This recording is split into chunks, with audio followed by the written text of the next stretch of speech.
جی بالکل میں نے اس حوالے سے ٹویٹ کیا ہے، اور اب بھی میرا سوال یہ ہے کہ پی ٹی آئی نے 2018 میں کراچی میں 14 سیٹیں لی تھی اور تقریباً سویپ کر گئے تھے، اور وہاں پہ ایم کیو ایم جیسی مضبوط جماعت بھی موجود تھی اربن میں، لیکن اس بار پی ٹی آئی کو وہاں سے ایک بھی سیٹ نہیں ملی۔ تو اگر پی ٹی آئی کا ووٹر انٹیکٹ ہے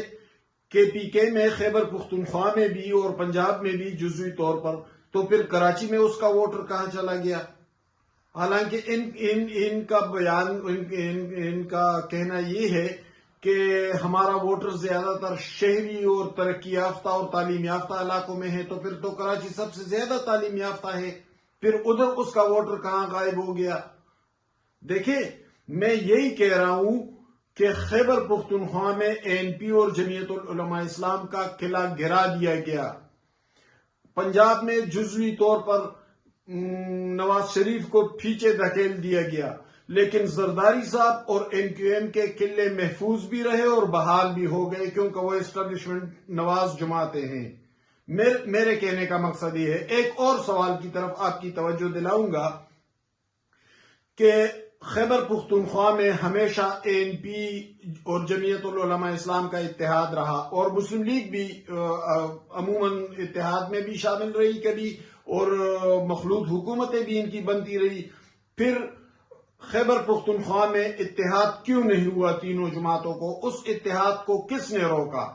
حالانکہ تینوں جماعتوں نے بہت بڑا ووٹ لیا ہے وہاں پہ، اگر یہ ووٹ ایک جگہ پہ آ جاتا تو آج پی ٹی آئی کا نام و نشان بھی نہ ہوتا، وہ زیادہ سے زیادہ 15 یا 20 سیٹیں لے جاتی، لیکن چونکہ اتحاد نہیں ہوا اور ووٹ تقسیم ہوا تو وہاں پی ٹی آئی نکل گئی۔ لیکن اہم سوال یہ کہ اس اتحاد کو کس نے نہ ہونے دیا؟ ایک اور سوال، G D A grand democratic alliance Sindh کے اندر ہمیشہ پیپلز پارٹی کی مضبوط حریف رہی، لیکن اس دفعہ جی ڈی اے کو کھڑا نہیں ہونے دیا گیا۔ جی ڈی اے بہت کمزور رہی ہے، تاکہ فہمیدہ مرزا کے کاغذات پر اعتراضات بھی آخر دن تک ہوتے رہے، اور وہ بلکہ الیکشن سے ایک دن پہلے غالباً ان کو الیکشن لڑنے کی اجازت ملی، تو جی ڈی اے کو بہت کمزور کر دیا گیا، اور پیپلز پارٹی نے سندھ میں صفایا کر لیا اندرونی سندھ۔ ایم کیو ایم جو پہلے سب کچھ ہار چکی تھی، وہ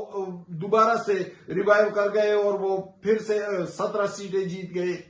نواز شریف کے ساتھ بھی یہی ہوا۔ ایک سوال اور، دیکھیں،